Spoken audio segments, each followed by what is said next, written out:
오늘 말씀의 제목은 너 무엇 주느냐입니다. 오늘이 절기상 무슨 절기인가요? 추수감사절. 그래서 추수감사절 내지는 추수감사주일 이렇게 말할 수 있고, 그 추수감사주일 예배로 오늘 예배하고 있습니다. 추수감사주일 내지는 추수감사절은 어디에서 기원이 되었을까요?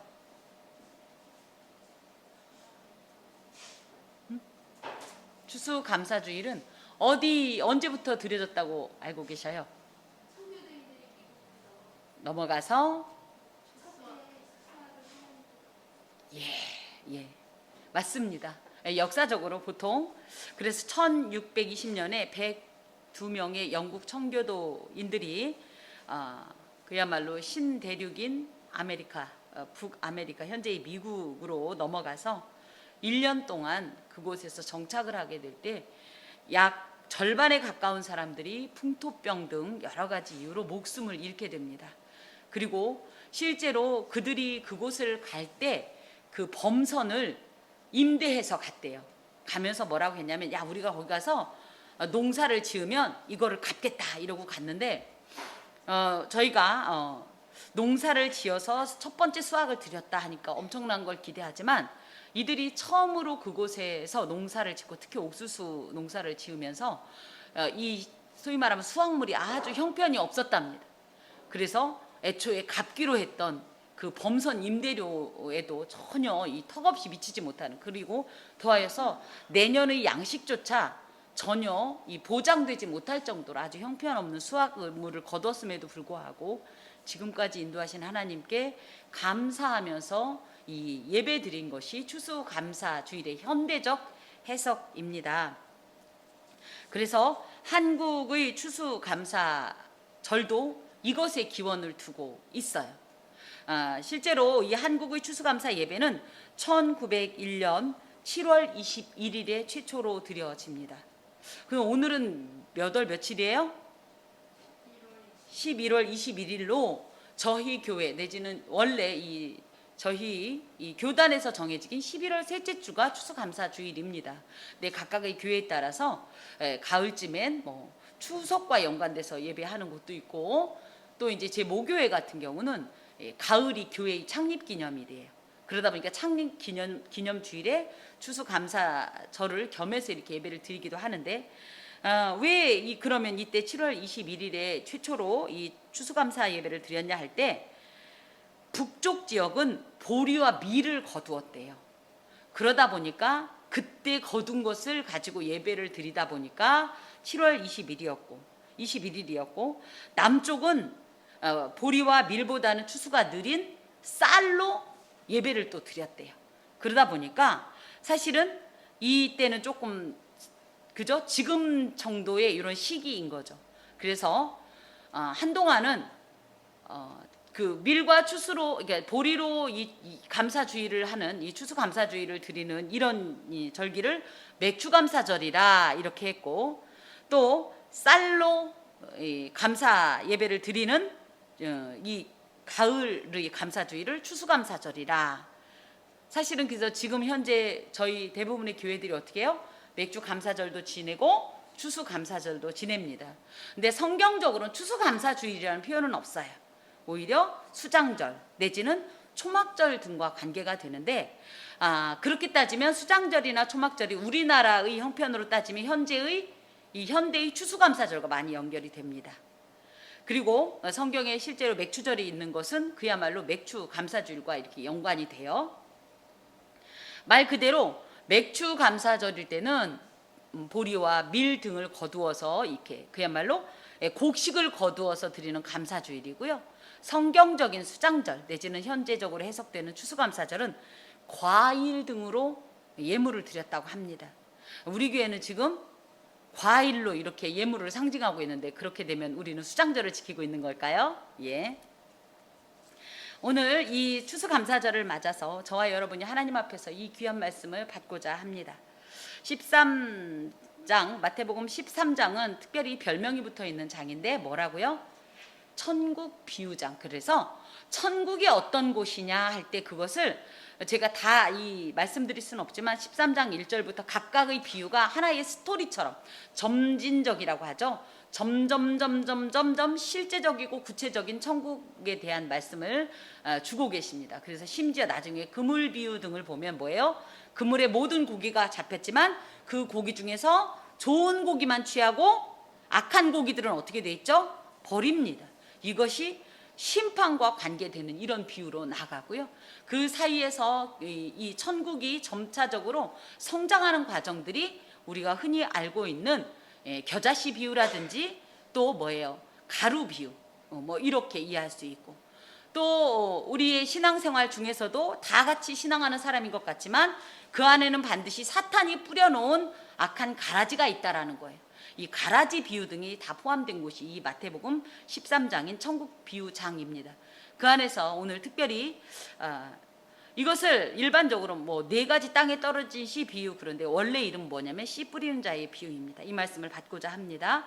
그날, 그래서 그날이라고 하면 그 위에 보면 예수님께서 말씀을 전하실 때 예수님에 대한 소문을 듣게 돼요. 부모님과 동생들이 뭐냐면 제가 미쳤다 이런 소리를 듣고서 이 가족들이 예수님을 강제로 데리러 오게 됩니다. 그랬을 때 그들에 대해서 예수님께서 50절에 보면 누구든지 하늘에 계신 내 아버지의 뜻대로 하는 자가 내 형제요 내 자매다 어머니다 이런 말씀을 하시던 그날이에요.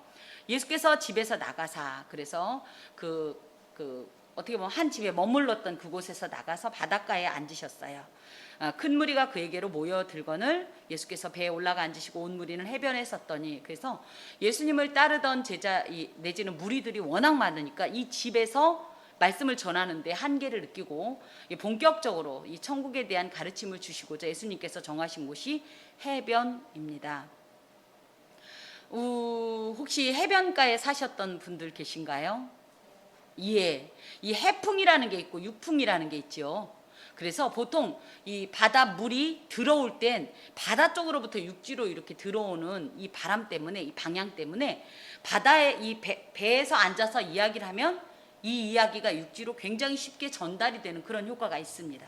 그러다 보니까 이제 이런 대표적인 예가 나중에 헤롯이 이 가이사랴에 가서 그렇게 연설을 그렇게 했다라고 하죠. 그런 어떤 장면들을 우리가 연상하면 되겠습니다. 그래서 많은 사람들이 주님의 말씀을 듣고자 하실 때 예수님께서 이렇게 해변에서 무리들을 가르치게 되는데, 그러다 보니까 이 마태복음 13장을 또 누구는 해변의 복음이다 이렇게 표현을 하기도 합니다.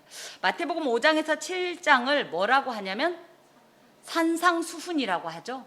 그게 왜 또 산상수훈이냐 하니까 특별한 명칭은 아니고 마태복음 5장 1절에 보면 예수님께서 산에 올라서 그때 말씀을 가르쳤다는 걸로 산상수훈이라면, 이 13장은 예수님께서 바닷가에서 말씀을 전했다 해서 해변의 복음이라고 하는 겁니다. 그러면서 이제 본격적으로 3절에서부터 8절까지 예수님께서 이제 비유를 주시는데요. 특별히 여기에서 비유라고 할 때 이 비유는 알아들을 사람만 알아들으라는 이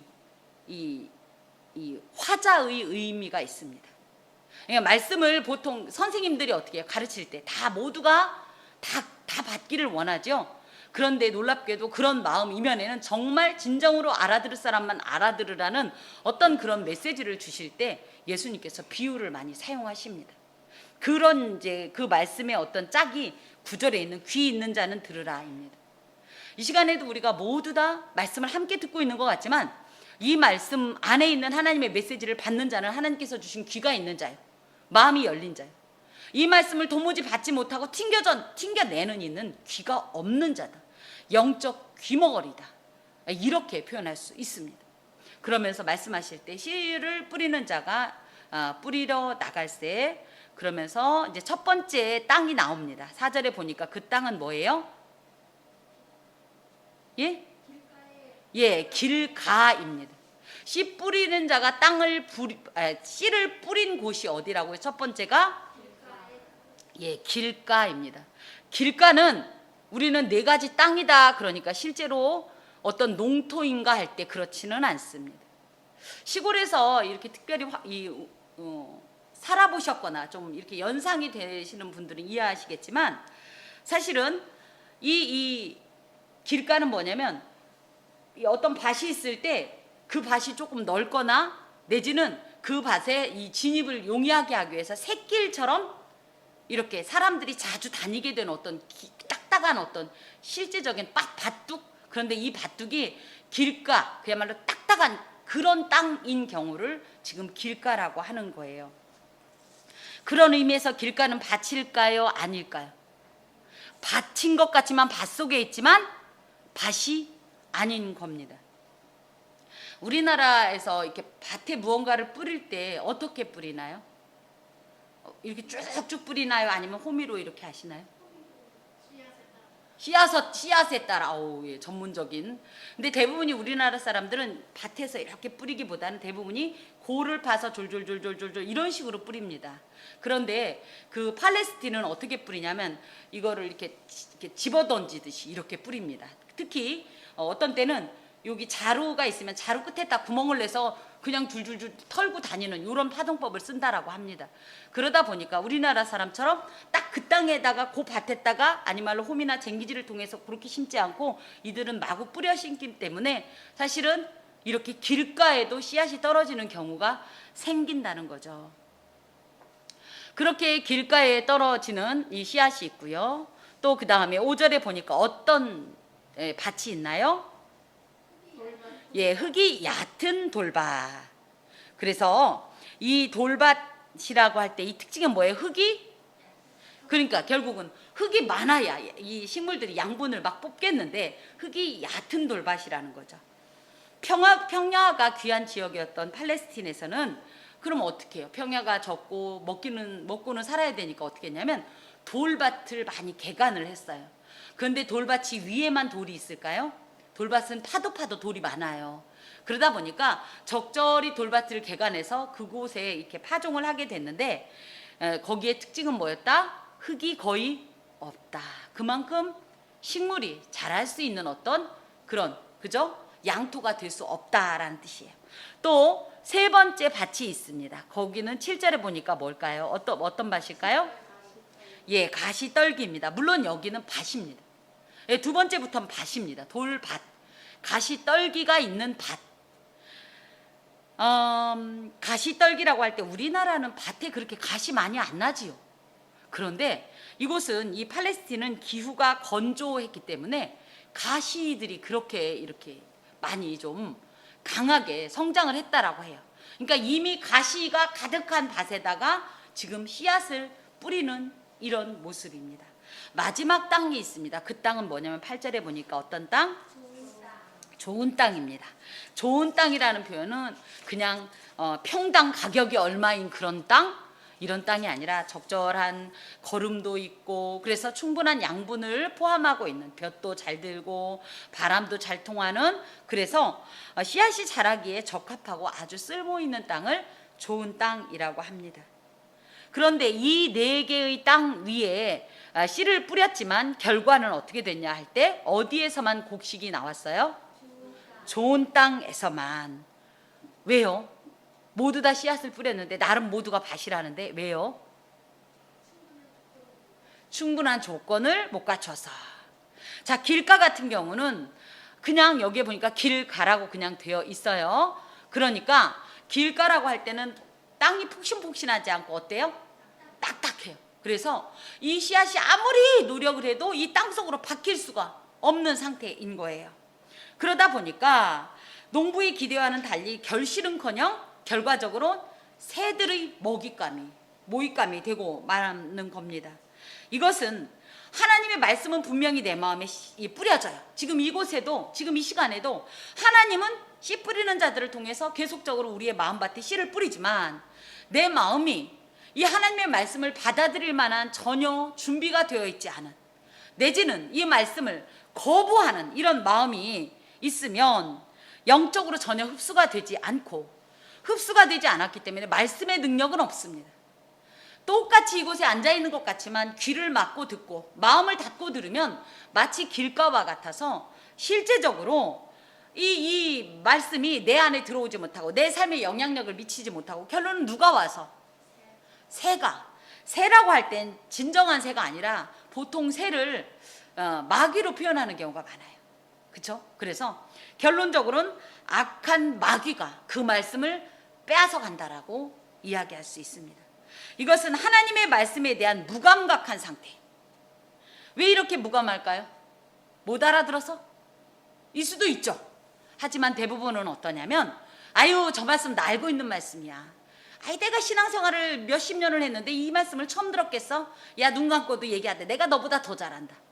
이런 마음으로 앉아있으면 이것이 오히려 우리가 우리의 어떤 탁월한 출중한 지식을 강조해 주거나 어떻게 보면 그것을 부각시키는 것이 아니라 도리어 우리의 마음을 무감각하게 하고 또 전혀 그에 따른 감동이 없기 때문에 무반응한 상태가 된다라는 거죠.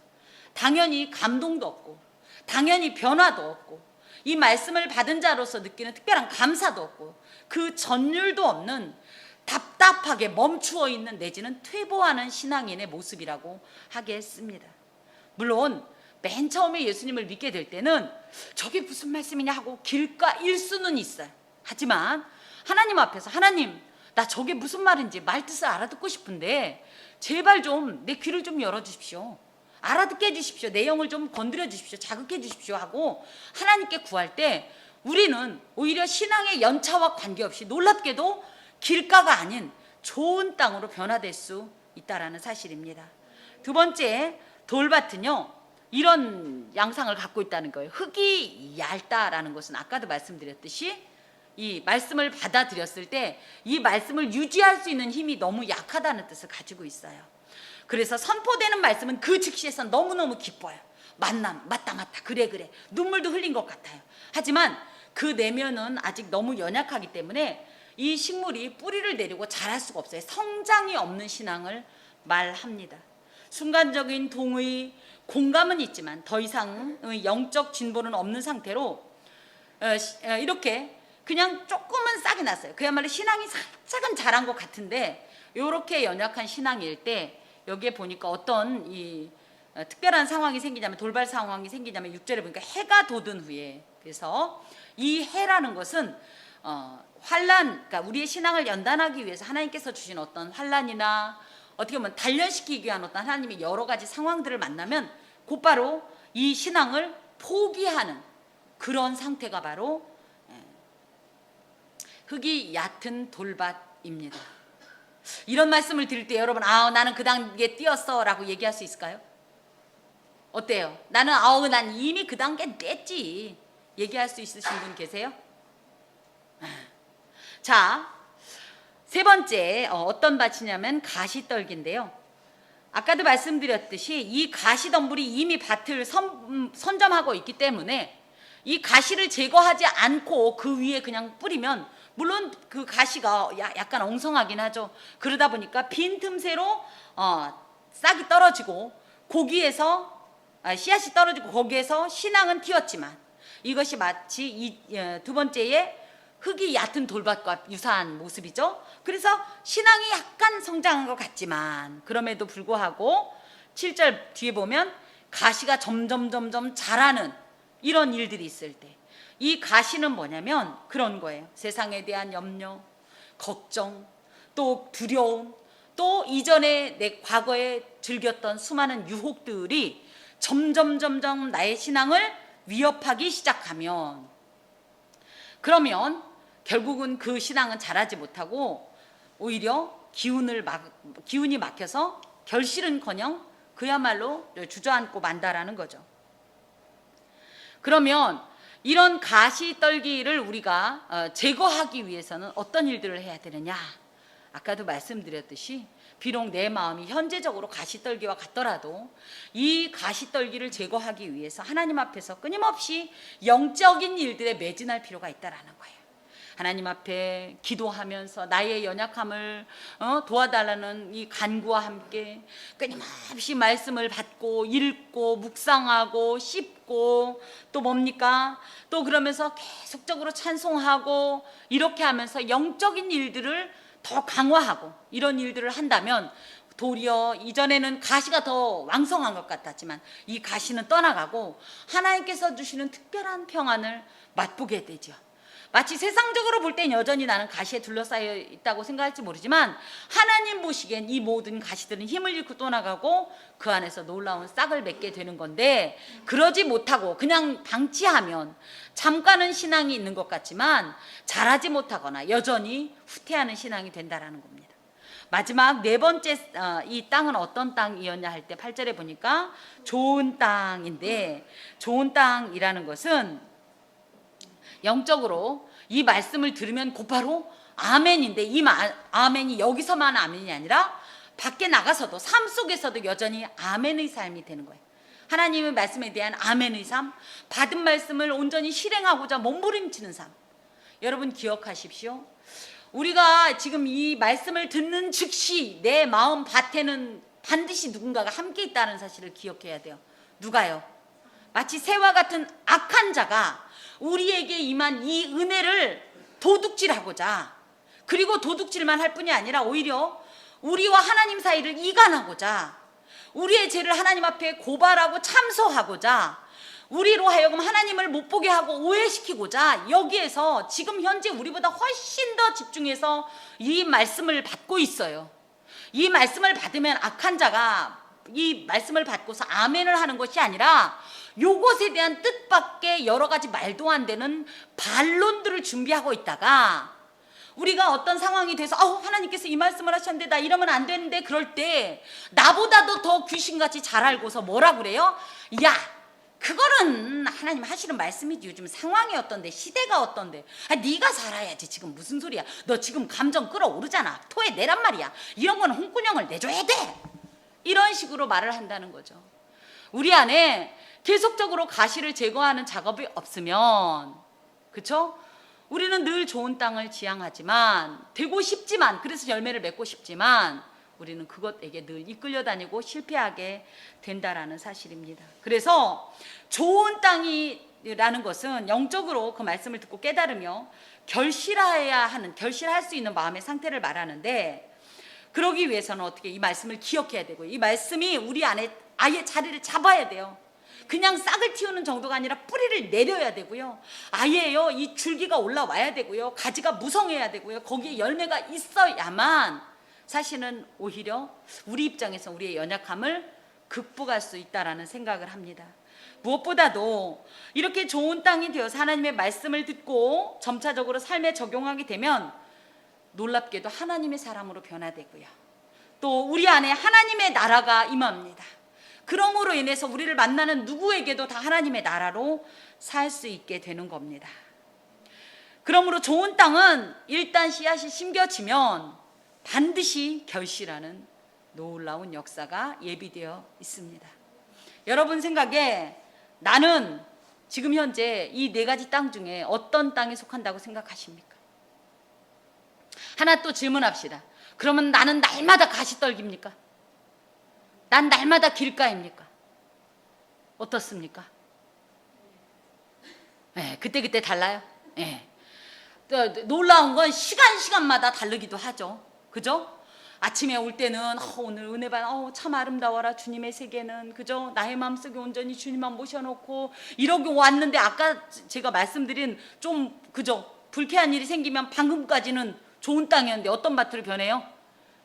가시떨기 밭으로 확 변하죠.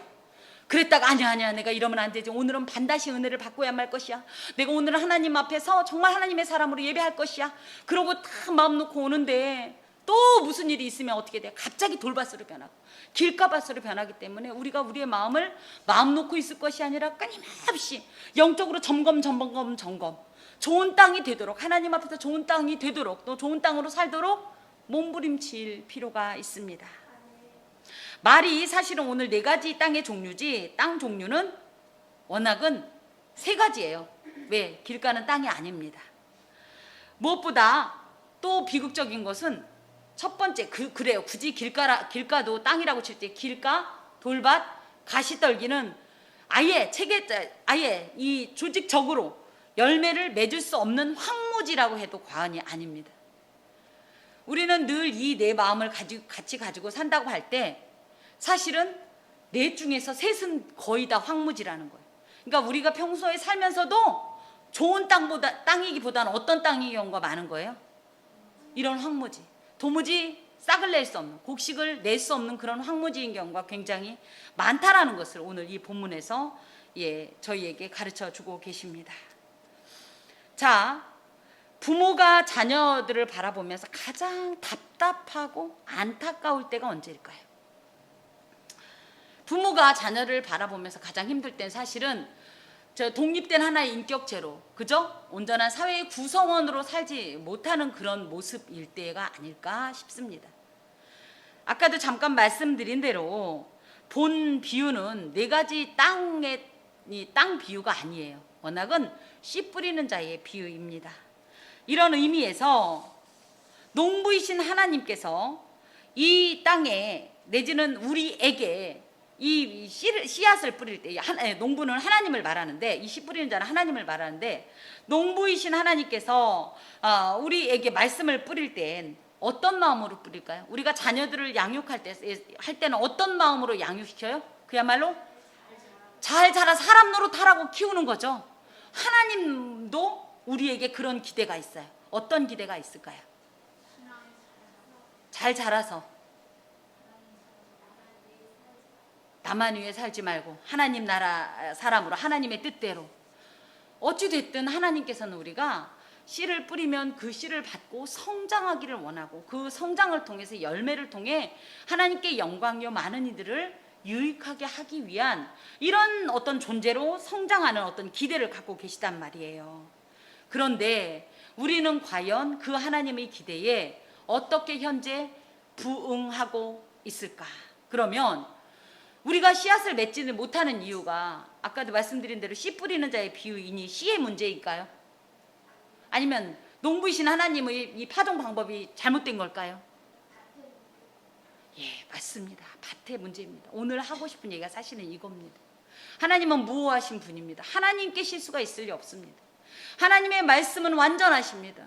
이 말씀에 오류가 있을 수 없습니다. 그런데도 우리가 왜 같은 말씀을 받고 같은 하나님을 섬기면서 지금 이 모습일까 할 때 문제는 뭐다? 땅의 문제라는 사실이죠. 그래서 본문은 사실은 땅이라고 다 같은 땅이 아니고 사람의 마음 또한 똑같지 않은 것처럼 하나님 앞에 서 있는 사람들의 영적 상태, 그리고 하나님의 말씀에 대한 태도에 따라서 그 결과가 이렇게 놀랍게 어떻게 보면 이 차이를 보인다라는 거죠. 천국은 각 개인의 복음에 대한 반응에 따라서 각자마다 다르게 임합니다. 이곳에 함께 있어도 하나님의 말씀에 대해서 내가 어떤 태도로 받았냐, 그 말씀을 어떻게 반응했냐에 따라서 우리의 삶의 결과가 달라지는 거예요. 근데 이것이 일회성이면 괜찮은데 이것이 쌓이고 쌓이다 보면 어떤 일이 일어나요? 마지막 그날에 누구는 기쁨의 찬송을 부르면서 영원한 생명에, 누구는 함께 간 것 같은데도 놀랍게 야 가라지였어 넌 하면서 영원히 꺼지지 않는 영벌에 처할 수 있다는 사실이 우리를 더욱 두렵게 합니다. 그러면 우리가, 아닌 말로 내가 지금 현재 길가예요, 돌밭이에요, 가시떨기예요. 그럴 땐 어떤 작업을 할 수가 있을까요? 갈아엎어요. 딱 좋습니다. 이것을 이제 영적 쟁기질이다, 제가 이렇게 말을 했는데요. 쟁기질을 좀 해야 돼요. 예. 너희 묵은 땅을 기경이 뭐라고 그랬어요? 갈아엎는 거라고 그랬어요. 갈아엎는 거. 이 말씀을 받은 것이 1월 첫째 주일입니다. 여러분 지금 이제 한 달 남았죠? 우리는 얼마나 기경되어 있습니까? 우리의 마음이 얼마나 하나님 앞에서 기경되어 있습니까? 말씀을 받을 만한 준비가 얼마나 되어 있습니까? 그럼 때는 늦은 거죠 지금? 늦지 않았어요? 이제부터라도 해보실래요? 어떻게 해요? 오늘부터 가가지고 뭘로 이렇게 긁을래요? 어떻게 하실래요? 예, 첫 번째, 우리로서는 우리를 어떻게 할 수가 없어요 사실. 그쵸? 첫 번째, 성령의 도우심을 구하십시오. 하나님, 나도 잘해보고 싶어요. 이거 말씀을 받았을 때 얼마나 결단을 했게요. 근데 지금까지 안 되잖아요. 그러니 도와주시옵소서. 성령으로 우리의 모든 이 마음에 있는 가시와 돌박과 단단한 마음을 제거해 주시고 부드럽게 해주시고 부서뜨리셔서 옥토가 되게 해주세요. 또 한 가지 뭐예요? 그리고 이것을 유지하게 해주세요. 우리는 매주 이 예배 앞으로 나오면 사실은 나름 기경의 작업을 합니다, 대부분. 그런데도 문제는 뭐예요? 곧바로 길가로 자꾸 과거로 돌아가는 습성이 있으니 하나님께서 이 하나님의 감동으로 내 마음을 다 부수시고 녹이시고 가시를 다 제거했거든. 이 마음을 좀 유지하도록 도와주세요. 이런 하나님에 대한 전적 도우심에 대한 이 간구가 있어야 돼요. 더하여서 나도 아이고 하나님이 알아서 하시겠지 하고 하지 말고 나도 끊임없이 영적 쟁기질을 하십시오. 그래서 나는 오늘 지금 어떤 밭인가, 오늘 아침에 출발하는 내 마음밭은 지금 어떤 밭인가 늘 상태를 점검하시고 어찌되었든지 이 마음의 영적 이 쟁기질을 하셔서 그야말로 묵은 땅으로 머물지 말고 기경되어진 밭. 그래서 하나님은 언제든지 파종해도 그 파종의 결과가 30배, 60배, 100배의 결실을 낼 수 있는 그런 마음밭이 되기 위해서 하나님 앞에서 여러분 스스로도 부단히 또 애쓰셔야 하겠습니다. 무엇보다 농부이신 하나님께서 뿌리신 생명의 씨앗은 바로 예수님의 이 땅에 오심 성육신입니다. 성육신의 이 클라이막스가 뭡니까? 예수님의 십자가의 죽으심이고 그로 인하여서 놀라운 영광의 결과가 바로 부활이시며 그 부활 이후에 주께서 승천하셨는데 이 승천에는 당신의 본 곳으로 가셨다는 것도 있지만 또 다른 의미가 있어요. 요한복음 14장에 보니까 뭐라고 그랬어요? 왜 가셨어요? 우리와 함께 영원히 거할 곳을 예비하러 가셨고 그 안에는 어떤 약속이 있었어요? 반드시 내가 너를 데리러 다시 오마라는 재림의 약속이 있지요. 그래서 이것을 우리가 확실히 마음에 품는다면 오늘 이대로 살 수 없다라는 거예요. 지금 길가로 살 수 없다라는 거예요. 가시떨기로 돌밭으로 살 수 없다라는 거예요. 그러니 어떻게 해야 돼요? 하나님 오늘도 우리의 심령을 성령으로 경작하셔서 생명의 씨앗을 다시 한번 뿌려주시고 그로 인하여서 싹을 맺게 해주십시오. 그리고 성장하여 열매를 맺게 해주십시오 하면서 하나님의 기다리심, 하나님의 기대에 부응하고자 몸부림칠 필요가 있습니다. 하나님께서는 지금도 우리에게 말씀의 씨앗을 뿌리셨어요. 씨앗을 뿌릴 때는 어때요? 아야 놔두고만 안 놔두고만 하는 농부 있어요? 어떤 결과를 원해요? 그냥 내가 하나 뿌렸으니까 하나 날 것 같으면 어떤 농부가 그런 농사를 짓겠어요? 그죠? 하나를 뿌릴 땐 이것이 30이, 60이, 100이 되기를 기대하면서 뿌리는 것처럼 우리에게 오늘도 하나님께서 말씀을 지금 뿌릴 때는 기대가 있는 거예요. 하나님의 기대가. 오냐? 이 말씀을 가지고 니들이 가서 30배의 결실을 맺거라. 맺겠지. 60배의 결실을 맺겠지. 100배의 결실을 맺겠지라는 그 기대요. 우리는 하나님의 그 기대에 대해서 과연 무엇으로 보답할 것입니까?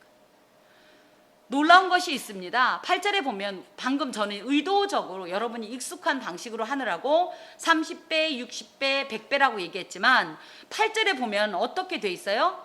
더러는 좋은 땅에 떨어지면 어떤 것은 100배, 어떤 것은 60배, 어떤 것은 30배의 결실을 하였느니라. 이것은 마태복음을 기록한 마태 공동체의 사회적 상황을 반영합니다. 무슨 얘기냐면 점점 이 결실이 줄어드는 모습이죠. 왜요? 점점 그 마태 공동체는 환난과 핍박 때문에 본격적으로 복음을 전할 수 없었던 시대적 상황이 여기에 반영되어 있어요. 현재 우리의 상황이 어떻습니까? 그 상황과 유사하지 않습니까? 좋은 땅이 떨어졌는데도 정말 우리는 100배의 결실을 기대하지만 사실은 100배가 아니라 60배도 아니라 30배일 수 있다. 하지만 적어도 한 알 곱하기 30배가 결코 작은 것은 아니다. 시대적으로 우리가 이렇게 이 말씀을, 이 씨앗을 받고 살아갈 때에 우리도 모르게 우리도 100배의 결실을 드리고 싶지만 30배의 결실밖에 못 드릴 수도 있다. 하지만 그래도 중요한 것은 결실하려고 몸부림을 쳐야 할 거고 그것을 나 혼자만이 아니라 누군가에게도 전해서 그들도 비록 우리는 100배의 결실을 기대하지만 30이라는 결실이라도 얻으려고 사실은 노력할 필요가 있습니다. 출애굽기 23장 16절에 이런 말씀이 있습니다. 맥추절을 지키라. 이는 내가 수고하여 밭에 뿌린 것의 첫 열매를 거둠이니라. 그러면서 맥추절로 끝내지 않고 수장절을 지키라. 이런 말씀이 있어요. 이 수장절은 어떤 내용이냐면 이는 내가 수고하여 이룬 것을 연말에 밭에서부터 거두어 저장함이니라. 아까 현재 이 우리나라의 추수감사절기로 따지면 성경의 어떤 절기와 수장절과 연관이 됐다고 할 때 수장절이 뭐예요? 거두어서 저장한다는 뜻을 갖고 있고 그것은 뭐예요? 결국은 농사철이 끝났다라는 것을 암시합니다. 그래서 어떤 학자들은 추수감사절은 곧 수장절이고 수장절은 무엇과 연관이 되냐 할 때 끝날과 관계가 된다라고 이야기를 합니다. 여러분 추수감사절 하면 저희는 감사절에만 감사에만 집중할 수 있을지 모르지만 이것은 절기적으로 굉장히 큰 의미를 가지고 있는 것이 농부가 농사를 짓고 나서 추수하고 나면 그 논을 다시 돌아보지 않지요? 다음 때까지? 마찬가지입니다. 응? 돌아봐요. 거기에 또 더 있을까 봐. 내년 준비. 너무나 안타까운 것은 이 세상은 한 철밖에 없어요. 한 해밖에 없어요. 기독교의 이 시간관념은 빙글빙글 도는 나선형이 아니라 직선관입니다. 한번 시작했으면 끝나면 끝이에요. 다시 있지 않아요. 윤회론이 없습니다. 우리는 다시라는 기회는 없습니다. 인생은. 그렇기 때문에 하나님께서 우리의 삶 가운데 씨앗을 뿌렸고 결국은 수장절이 임하면 우리는 끝입니다. 이제 곧 전우주적 추수감사절이 도래할 겁니다. 수장절입니다. 그때 우리는 하나님의 기대에 찬 눈길에 무엇으로 보답할 수 있을 것인가? 준비됐습니까? 충분합니까? 9절에 보니까 귀 있는 자는 들으라. 여러분, 귀 있는 자는 들으십시오. 귀 있는 자만 들으십시오. 어쩔 수 없습니다. 안 들릴 때는 어쩔 수 없습니다. 하지만 들렸다면 이 말씀을 가슴에 품고 우리의 수장절을 예비하면서 주님을 만나 배우는 그날에 주님께서 너 내게 무엇 주느냐, 내가 너에게 모든 것을 주었던 그 보답으로 나에게 무엇을 주느냐 하고 손을 내밀었을 때 주께 드릴 열매, 하나님께 드릴 감사의 화답을 가득 안고 주님을 맞이하는 저와 여러분 되시길 간절히 바랍니다. 기도합니다. 주님의 기대에 찬 삶, 기대에 찬 그 모든 눈길과 행동들이 그 기대에 합당한 삶으로 그것들을 채우게 하여 주시옵소서. 하나님이 원하시는 것, 하나님이 바라시는 것에 마땅히 우리가 응답해 드리게 하옵소서. 예수 그리스도의 이름으로 기도합니다. 아멘.